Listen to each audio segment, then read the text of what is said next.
लातूर जिल्ह्यातील बोगस अनधिकृत शाळेचा आजही राजरोसपणे कारभार सुरू असताना पाहायला मिळतोय। आपण जर बघितलं तर लातूर शहरातील श्री चैतन्य आई टेक्नो स्कूल या शाळेला शिक्षण विभागाने बोगस आणि अनधिकृत ठरवत टाळं ठोकलं होतं। मात्र शिक्षण विभागाचे नियम डावलून किंवा शिक्षण विभागाने केलेली कारवाई डावलून या शाळा आजही राजरोसपणे सुरू आहेत। यावरती सातत्याने मनसेच्या वतीने आवाज उठवण्यात आला होता। मात्र आजही शील तोडून ही शाळा जी आहे ते टाळं ठोकलेलं तोडून राजरोसपणे सुरू असल्याचं पाहायला मिळतंय। मनसेचे काही कार्यकर्ते, मला सांग काय परिस्थिती आहे? सातत्यानं तुम्ही अर्ज पाठपुरावा करताय, शाळा आजही चालू आहे। गेल्या 2 वर्षापासून ही अनाधिकृतपणे शाळा लातूर शहरात चालू आहे। चैतन्य टेक्नो स्कूल नावाने आम्ही वेळोवेळी शिक्षण विभागाला कळवले।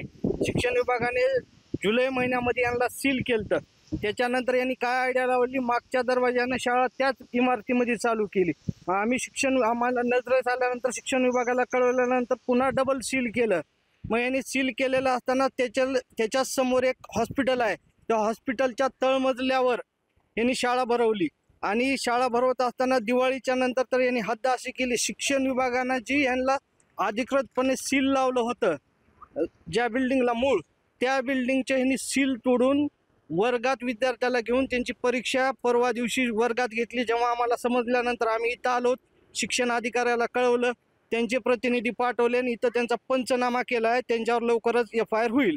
एकूणच जर पाहिलं तर लातूर ही तसं शैक्षणिकदृष्ट्या अत्यंत चांगल्या स्थितीत मानलं जातं। मात्र या शाळेमुळे आता लातूर शैक्षणिक जे आहे त्याचं कुठेतरी गालबोट लागताना पाहायला मिळतं। आपण जर भेटलं तर समोर शाळेच्या समोरच रुग्णालय आणि याच रुग्णालयामध्ये अनाधिकृतपणे ही शाळा जी आहे ती सुरू होती। कुठेतरी शासनाचे नियम असतील किंवा शासनाची रितसर परवानगी असेल या शाळेने घेतली नाही, त्यामुळे लातूरच्या शिक्षण विभागाने या शाळेला टाळं ठोकलं होतं। मात्र आता ही टाळं तोडून ही शाळा आणि हे शाळा प्रशासन राजरोसपणे शाळा चालवत असल्याचं पाहायला मिळतंय।